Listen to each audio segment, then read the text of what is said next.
What's going on, guys? Sean Don coming back with a technical analysis. Here we have Nicholas Hudson of Burnsville, Minnesota, I believe. Shout out Minnesota. Doesn't matter. Whatever. Moving on. Yeah, so not much background story to this one, so let's just take a look and get to it. Also, no sound because I had to. I don't know if there was sound in the first place. I don't know. I had to convert the video because, for whatever reason, iPhone footage does not want to work on my laptop. I have the same problem when I try to make YouTube videos, and it's a pain in the ass. So, yeah, first look, Nicholas. Slow it down. You start really fast, and you hit pretty much like top speed in like the first wind or two. Or not wind, first turn or two. So, let's see if we can get a good start of before the winds. All right, so right here, let's see how this goes. So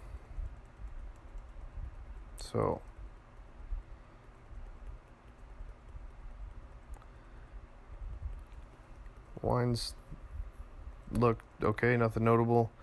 I think this right elbow is starting to come a little bit high, and your hands are coming a little bit too far over. Try to bring that left elbow a little bit more across your body instead of up and over your head. That might help balance a little bit. As you can see, this looks like a kind of uncomfortable position. That's just my take, though. If that left elbow comes more across the chest rather than across the face, you'll be a little bit more stable through the torso. But otherwise, you're over your feet, your hips are underneath you. But you can see this head's going to start to peak early because you're trying really hard. The head, neck, eyes, when you're trying really hard, often kind of compensate in a way.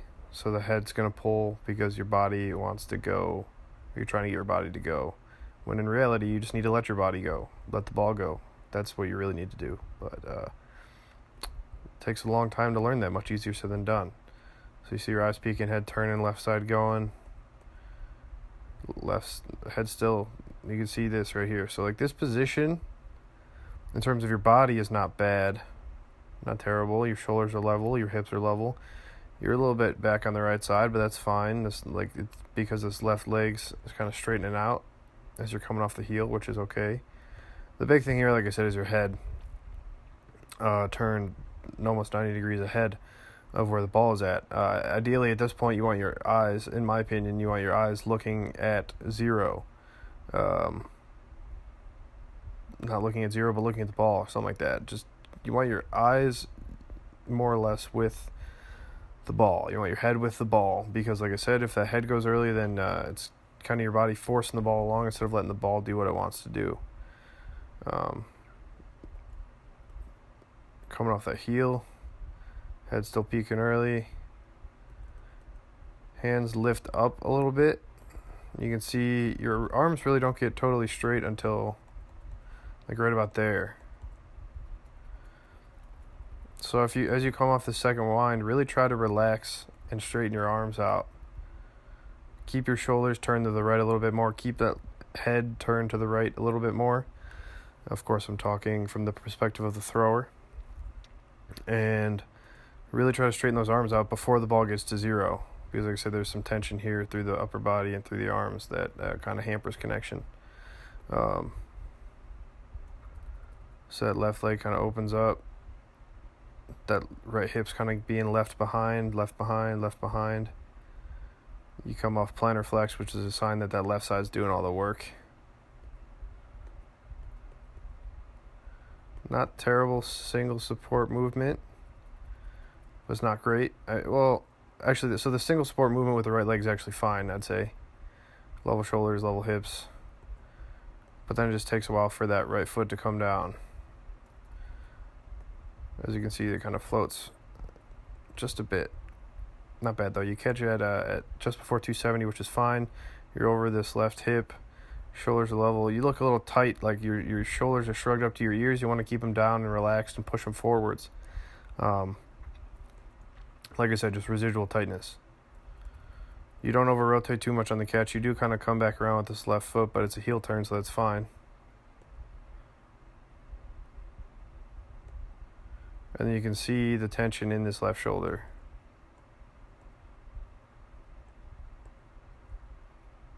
Big time. Up, that shoulder's pulled up to the ear. All right, since you have so much momentum going with this left side in the throw, that's going to be what continues to propel the throw. So like I said, that left side's pulling more and more, and this right side's not really doing much. Like, yeah, it's on the ground and you're using it a little bit, but it's too, I wouldn't say it's too late, but this right side needs to be doing more. This left side needs to be doing less. Your heel gets down just before the ball gets to 0, which is good, but just barely. And since it gets down just a little bit late, that left side's going to pull back a lot. As you can see, this tension of this left shoulder is pulling this left leg straight, and then it's pulling that left heel off the ground. And you're sliding a little bit because there is so much tension through that left side. There's really no... doesn't look like there's much down strike on the ball, meaning that you catch and the ball is already pretty much at its low point, relatively speaking. And then you're pretty much just pulling the ball up and through 0 with that left side. So that right leg isn't really doing much, like I said. And then your right leg's just playing catch up here again. You can see there's a little bit of, the ball almost gets ahead of you in single support, which is not ideal. Because if the ball gets ahead of you, that means you lose connection. If you lose connection, you lose tension. If you lose tension, that means that left side's just going to pull even more to keep up with it. So, once again, like, this is a good position. The ball could be a little bit deeper towards the sector, more towards 180 rather than 270. But this is a reactionary position, meaning like this is just what's happening because the left you're catching late. So then what's going to happen from here is kind of the same thing as in the previous turn. That left shoulder is going to pull up and back and away, and that left leg is going to straighten out, and that foot is probably going to slide again. We'll see. So same thing here. There's no tension. You don't have any separation between your hips and your shoulders, between your hips and the ball, between your lower body and the ball, whatever you want to think about. There's no separation here. So there's no tension between your body and the ball. So you're just kind of turning with it. As you can see, you're not really putting much force into the ball. You're just turning with it, and then it's finally right there. That left heel comes down.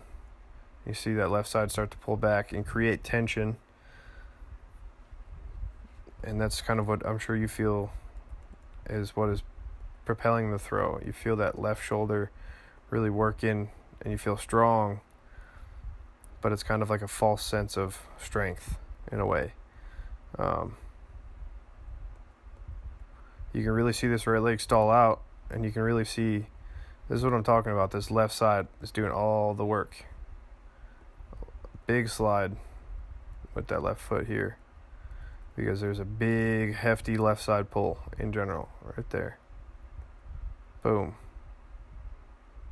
Funky position. Left foot, big slide. Left foot's pointed to almost 180, ball still at 270, and your right foot is also back at 90.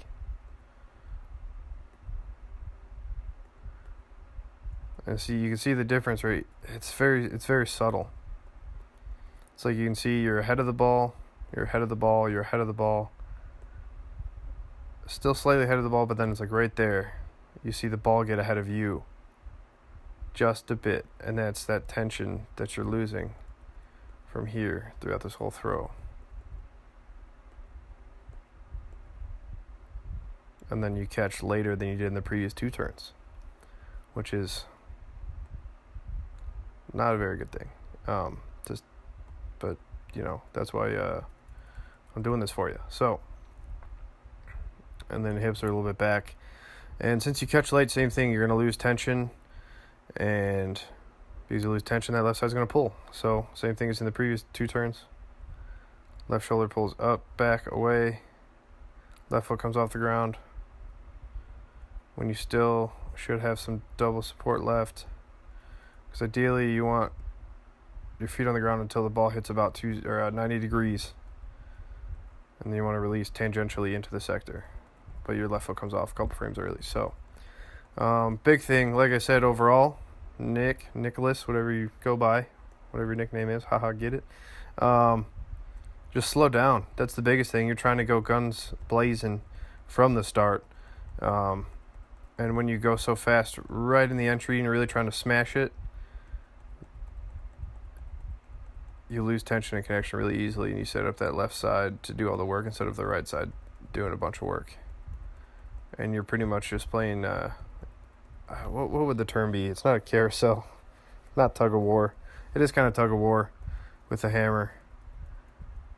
But the hammer's tugging on you more than you're tugging on the hammer, which is ironic because you're actually tugging on the hammer a lot. But it's got to be a balanced tug of war.